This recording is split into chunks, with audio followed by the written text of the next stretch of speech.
Hai Peace of Christ lovers, welcome back to our channel. Kembali bersama dengan saya Pastor Sarah, hanya di Pastor Sarah and the Prophecies. Saudara, di momen Paskah ini saya ingin menyampaikan kebenaran kepada saudara, supaya saudara tidak disesatkan oleh banyaknya pengajaran yang saudara kira itu adalah ajaran dari Tuhan, ternyata itu adalah ajaran setan. Jadi kenali Tuhanmu saudara, supaya ibadahmu tidak sia-sia. Yohanes 10 ayat 14 berkata, "Tidak ada orang yang mengambilnya dariku, tapi aku membaringkan, meletakkan itu turun dari diriku sendiri. Aku punya kuasa kekuatan untuk meletakkannya, dan aku punya kuasa kekuatan untuk mengambilnya lagi. Perintah ini telah kuterima dari Bapakku." Ini bicara soal apa saudara? Ini bicara soal kematian Yesus. Yesus berkuasa untuk memberikan nyawanya, dan dia berkuasa mengambilnya sendiri. Ya, jadi pahami itu. Dan siapa Bapa di dalam hal ini? Bapa itu adalah Yesus Kristus itu sendiri. 2 ayat saja. Yohanes 10 ayat 30.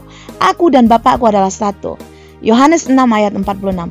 "Bukan bahwa siapapun telah melihat Bapa kecuali Dia," yaitu Yesus yang adalah Tuhan, God. Dia Tuhan Yesus telah melihat Bapa. Artinya hanya perkataan Yesus soal Bapa lah yang harus kita pegang percaya. Harus perkataan Yesus soal Bapa lah yang harus jadi landasan iman kita. Karena hanya Dia, Yesus, yang adalah Tuhan yang datang dari sorga. Pertanyaannya saudara, apa kata Yesus soal Bapa dan Dia Yesus? Apakah Bapa itu benar ada, atau kata Bapa ini hanya kiasan tentang dirinya sendiri? Yohanes 14 ayat 9. Yesus berkata kepadanya, ini kepada Filipus dan murid-muridnya, termasuklah saudara dan saya. "Bukankah aku, Yesus, telah bersamamu begitu lama, namun kamu tidak mengenal aku, Yesus? Hei Filipus, kalian manusia." Iya, yaitu siapapun itu yang telah melihat aku, Yesus, telah melihat Bapa. Dan apa yang kamu pikirkan kemudian menunjukkan kita Bapa? Artinya Yesus adalah Bapa itu sendiri. Pegang itu. Itulah yang harus jadi landasan iman kita. Lalu pertanyaannya saudara, Roh Kudus siapa itu? Roh Kudus itu adalah Yesus itu sendiri juga. 2 ayat saja. Matius 28 ayat 19 sampai 20. "Oleh karena itu pergilah dan ajarlah segala bangsa. Baptislah mereka dalam nama Bapa dan Anak dan Roh Kudus, the Holy Ghost. Ajarlah mereka menjalankan segala sesuatu apapun yang telah kuperintahkan kepadamu, dan lihatlah, aku menyertai kamu senantiasa, bahkan sampai akhir dunia." Amin. Siapa yang menyertai kita sampai akhir zaman? Tuhan Yesus Kristus.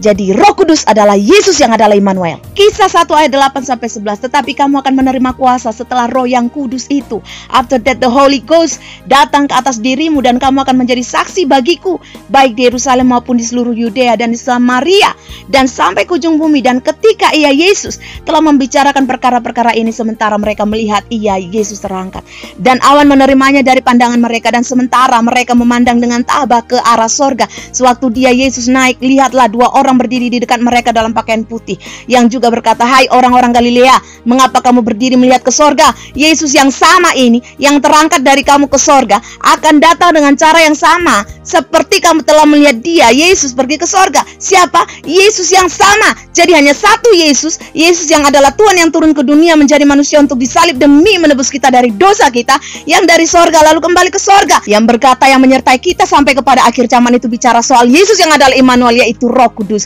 Karena Tuhan adalah Roh dan Dia kudus.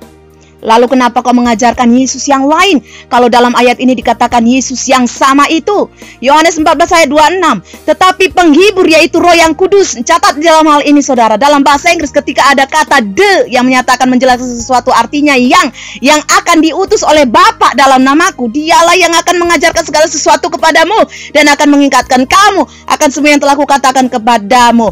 Urusan Bapa tadi sudah selesai ya saudara. Bapa adalah Yesus itu sendiri. Jadi kalau Bapa adalah Yesus itu sendiri, artinya yang mengutus Roh yang kudus itu adalah Yesus sendiri. Jadi tidak heran kalau Roh yang kudus itu diutus, dikirim pada kita dalam nama Tuhan Yesus. Kisah 19 ayat 5. Ketika mereka mendengar hal ini, mereka dibaptis dalam nama Tuhan Yesus. Dalam nama siapa saudara? Dalam nama Tuhan Yesus. Kenapa? Kan jelas tadi ya di Matius 28 ayat 19 sampai 20, dalam nama si Bapa, si Anak, dan si Roh yang kudus, yaitu siapa Dia? Tuhan Yesus Kristus namanya, karena Bapa dan Anak dan Roh Kudus itu bukan nama. Jadi jangan bingung lagi ya buat yang gak kenal siapa nama Tuhan kita. Nanti baca di Kisah 15 ayat 26, 1 Korintus 1 ayat 2, 1 Korintus 1 ayat 10, dan Efesus 5 ayat 20. Jelas dikatakan kalau nama Tuhan kita adalah Yesus Kristus. Lebih jelas lagi di Efesus 5 ayat 20, mengucap syukur selalu untuk segala hal kepada Tuhan dan Bapa dalam nama Tuhan kita Yesus Kristus. Tuhan dan Bapa artinya Yesus Kristus itu adalah Tuhan kita juga Bapa kita. Bukan lantas jadi ada Tuhan Yesus lalu ada Allah Bapa. Paham ya? Jangan dungu. Nanti kau dibinasakan Tuhan di neraka. Hosea 4 ayat 6 mengatakan, umatku dihancurkan karena tidak adanya pengetahuan. Karena engkau telah menolak pengetahuan, aku Tuhan juga akan menolak engkau, agar engkau tidak menjadi imam untukku. Tuhan, melihat engkau melupakan hukum Tuhanmu, aku juga akan melupakan anak-anakmu. Jadi di sini jelas ya saudara, sangat jelas sekali bahwa tidak ada Allah Bapa, Allah Yesus, Allah Roh Kudus. Hanya ada satu pribadi, Tuhan Yesus Kristus namanya.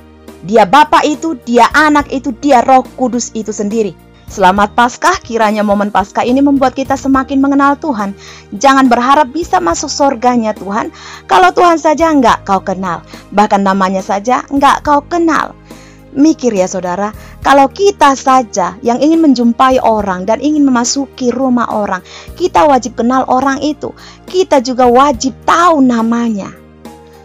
Apa mungkin kita tidak kenal orangnya, tidak tahu namanya, mungkin dipersilakan masuk? Begitu juga dengan Tuhan Yesus. Tidak mungkin Tuhan Yesus mempersilakanmu masuk ke dalam rumahnya, ke dalam istananya, ke dalam kerajaannya, ke tempat kediamannya, kalau kau saja tidak kenal dia, kau saja tidak kenal namanya. Paham saudara? Jadi tidak ada doktrin Allah Tritunggal, tidak ada Allah Bapa, tidak ada Allah Yesus, tidak ada Allah Roh Kudus. Hanya satu pribadi, satu-satunya Tuhan, satu-satunya Raja, satu-satunya penguasa, satu-satunya pencipta segalanya. Dia adalah Tuhan Yesus Kristus namanya. Saya berdoa di dalam nama Tuhan Yesus supaya di momen Paskah ini, saudara yang tadinya tertutup mata saudara, telinga saudara untuk kebenaran ini, Tuhan hancurkan semua selubung itu. Tuhan melepaskan saudara oleh belas kasihannya dari segala pengajaran setan-setan dan kembali kepada jalan kebenaran, yaitu kepada Yesus Kristus Tuhan yang hanya satu-satunya, dia yang pertama dan terutama dan hanya satu-satunya. Tuhan Yesus memberkati.